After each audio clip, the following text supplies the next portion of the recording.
What is going on, you beautiful BAs? My name is Darvar, coming here today with my Nightamara build. This build brings up a class mod that a lot of people have been saying is no longer good or is dead or something along those lines. The spiritual driver. I don't know why people think this thing is dead just because it got nerfed. This thing is still really solid, honestly. It's not gone whatsoever. It's still very potent. But what the spiritual driver does, for those that are new to the game, when Amara activates her action skill, it applies her action skill element to herself, which thus goes into another skill, which then comes back into the second portion of this class mod. Your gun damage is increased while moving. The quicker you move, the greater the gun damage. And that was the key thing with this class mod, is you could pretty much easily activate this non-stop. Go on over the gear. You got the Plus Ultra. Now, there are multiple versions of the Plus Ultra and what it can do, but I think the main thing with it is it has a 25% chance to absorb bullets as ammo and increases your action skill cooldown rate by 30% for several seconds. Now, that actually does help us a lot with the build, and I'll get into that in a bit. The piss grenade, you throw your piss on somebody and it gives them a debuff. That's just pretty much it. But mostly the anointment used on for both of these is action skill, and the next two magazines will have additional 100% additional said damage. The Pearl of Enough Knowledge, you can go the original route with the elemental projector. You don't really need the auto idol, which is the original thing, because you're going to be dealing so much elemental damage that you're going to be healing constantly. Weapons wise, now originally with this build, the Cutsman, hey, future me here. So going back on the testing, it turns out the Cutsman actually is a very viable option, although I wouldn't recommend it if you have the DLCs, specifically Bounty of Blood, where the flipper comes from. The Cutsman, its issues rely on its projectile speed. Now, sure, you can go with the stats that I have on the one provided, but the flipper is just a better option in my opinion, because you can have consecutive hits at a much faster rate. But I have included the Cutsman into the build. So yeah, back to the vid. Get the light show, a turret in handgun form. So many bullets that even the Terminator is just gonna look at this thing and go, getting me that gun. It's insane. Soul Render, coolest name I've ever heard for a weapon, and a very unique mechanic behind it. What it does is when you're shooting at an enemy, and it has to be at an enemy who doesn't just shoot it randomly. I don't know why, but it is what it is. But when you shoot at an enemy, these skulls come out, and these skulls do splash damage, and Amara can utilize splash damage with one skill. Not effectively like Moe's, but she can still utilize it. The flipper. Now this is hands down the Cutsman replacement. The light show is another alternative to use, you know, just a different ammo type, so it's pretty nice. But the flipper is the key thing. Now here's the thing to come back to with the flipper and the light show. When it comes to their anointments and the Pearl of Enough Knowledge, each projectile counts towards that. The starting projectiles for the flipper is 3, and then as it continuously fires, it goes up to 9. And with how this build is set up, with all the different stats, you're gonna get this thing up to like 71 or so ammo. It's basically gonna be a turret and submachine gun form. Again, Terminator is gonna go get me that gun. The convergence, this thing is so good. It's like the conference call, but inward is the best way I can describe it, or just a conference call on crack. What it does is as you shoot, it just, all these lines come in all directions into one, or what it looks like at least. Either way, lines coming in the center area and just dealing a massive amount of damage. This shotgun is so much fun, so nice to fire, and that reload speed is pretty nice. I mean, with the stat that we have, 31% reload speed, super nice. We do have some other weapons that are more fun to use. The smog, it's not terrible. It's definitely good to use. I wouldn't use it as a boss weapon, but it can do some damage to bosses from what I've seen. We got Bloodstarved Beast. This thing is so much fun. It's like the Chaos in a way. When you shoot at a target, one of the shots will occasionally then explode and dealing splash damage. And this thing can get a ×3 variant, but I just couldn't get it, so I stuck with the ×2. But it's super fun. It's super nice, and it's a very good damage output. Not a boss weapon for sure, but it's definitely no slouch in taking care of ads. Breath of the Dying. This thing is insane. Like, this thing got a buff recently, and I don't know what it is, but this gun can take out almost anything. You know, it deals an insane amount of damage. You can take out ads like no problem.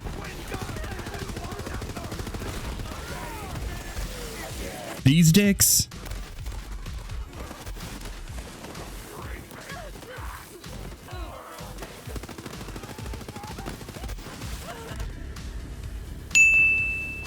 Raid bosses.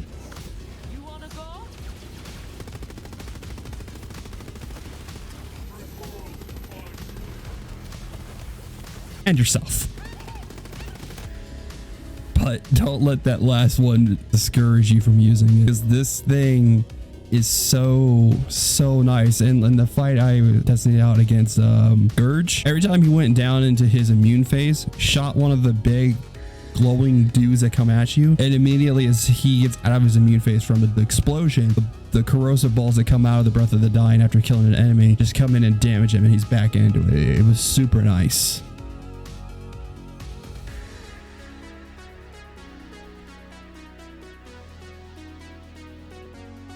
You saw it, right? We're gonna play it again.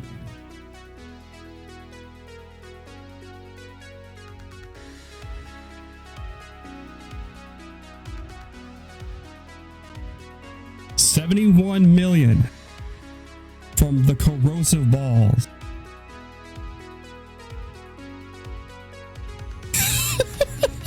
I don't know how. I don't know how it did that much, but it did.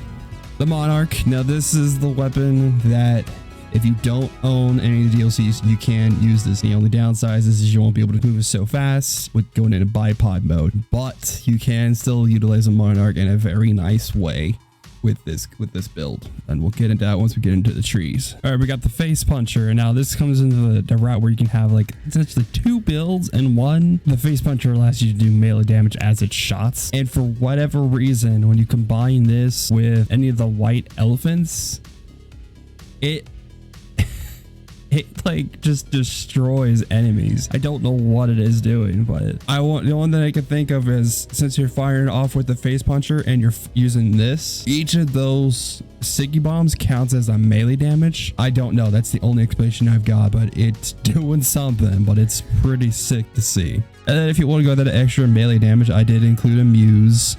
So you can go down that route if you so choose to. We got the Hellwalker. This thing got a buff recently, and oh, did it get a buff. This thing is just ridiculous now.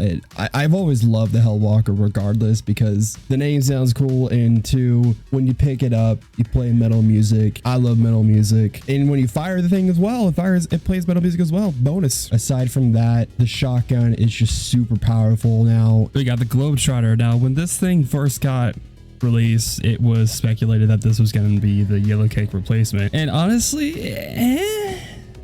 yes, no, it's definitely strong. It's not like a replacement, but I guess considering the fact that you can't get the Yellow Cake anymore until that event comes back, Gearbox, but it is still fun to fire. You got the Sandhawk. You already know what the Sandhawk does, but just go over it.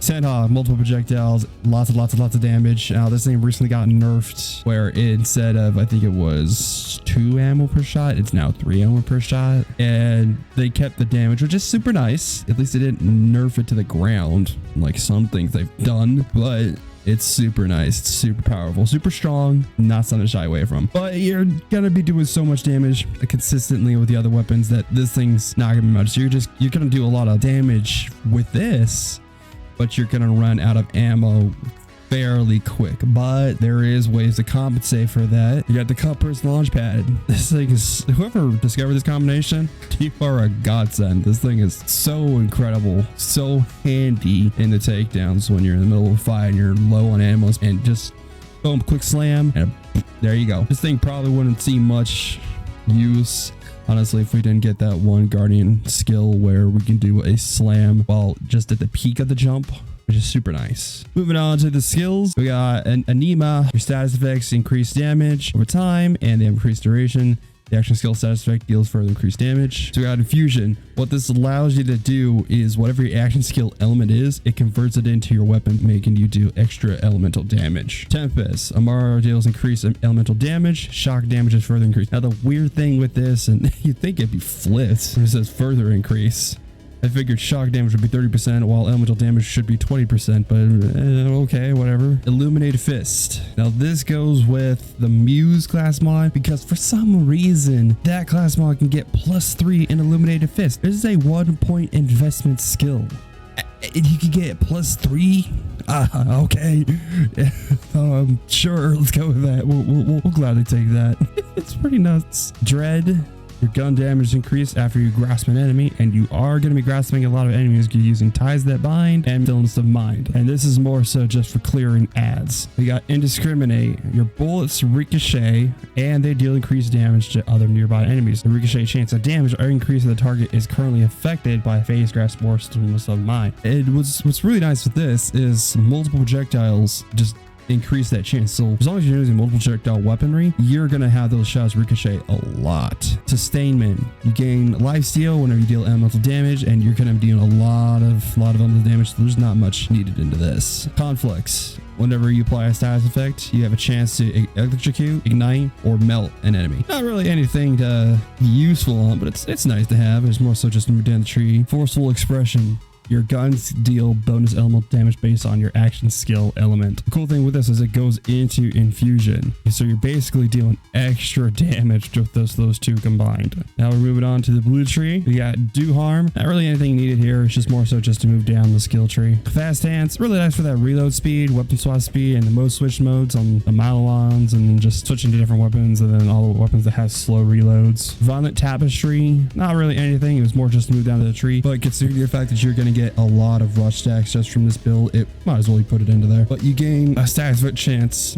for every stack of rush, and you're going to get a lot of rush stacks. Transcend. Gain increased accuracy and critical damage for a few seconds after activating your action skill. With fake grasping, this is going to be always active. Restless. Increases your action skill cooldown rate. Super nice for when you're using ties of the bind, clear out some ads, plus on top of the stats of on the gear. So really nice combo. From rest, you gain improved fire rate and charge time. Super helpful with flat off weaponry and any of those slow fire weapons, plus on top of that with the Malawan weapons. So boom, there you go. Ching chak choo, boom boom. What did I just say? Lay bare. Enemies take increased damage from all sources after being damaged by action skill. Super nice. So you can deal good boss damage too if you link a target to a boss. This helps increase the damage even further, plus just dealing damage overall to a target to clear them out. Wrath. You gain increased gun damage. The effect is increased after you activate your action skill for a few seconds, and considering fake grasping, that counts as activating, so can deal a lot of gun damage. Remnant. The one skill that no one ever sought to look after, but I think it was Moxie that showed this thing off. This skill can actually get pretty nasty,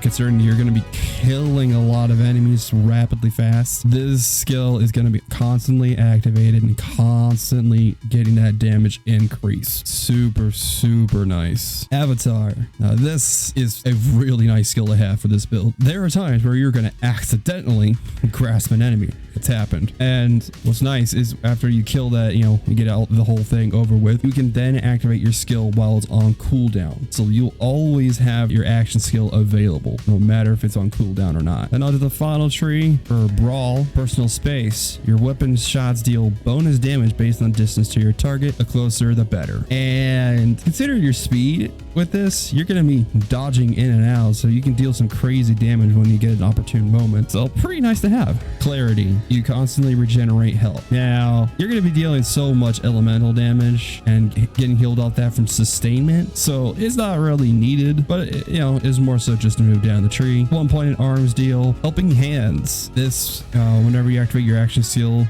you get these gigantic beefing arms that reduce damage. Super nice, because with Spiritual Driver, you will be doing that a lot. So it's very helpful in taking that damage reduction. And for the skill that helps you get more yeet on your feet, mindfulness. Whenever RMR takes damage, you gain a stack of mindfulness. For every stack of that, you gain improved shield regeneration delay and movement speed. Now the movement speed is the thing that you're focused on, because we got +3 on the mindfulness, so we have 4% movement speed. Super nice. super nice. You can go stupid fast with this. That's the build. Let's go show it off over here at Tron. Jump down, self-damage ourselves. Now you can face grasp him and get that extra damage.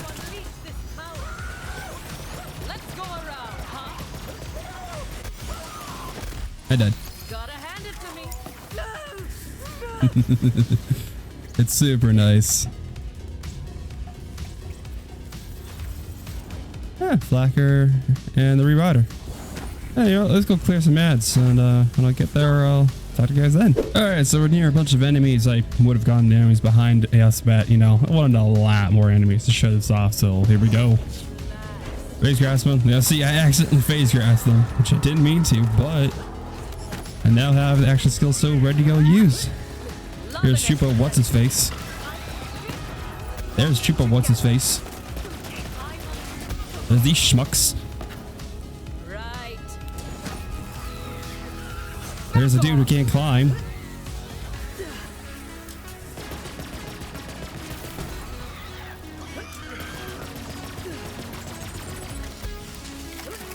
Right, let's go find some shielded dudes. Alright, here's a bunch more enemies. So wait, what's up, buddies? Don't mind me, just oh, you're being protected, aren't you? Complex. Ah, cool, bro. Ah, coolio. You did. You did. You did. Oh, look, a frostbite heavyweight. Let's go show him off that elemental damage. Don't matter. Yeah, that's probably means I didn't even see he was there. Yeah, this build is super nice. All about going fast and still clearing out ads. And constantly having your action skill. Super, super fun. Hope you guys, you know, hope you guys have fun with it.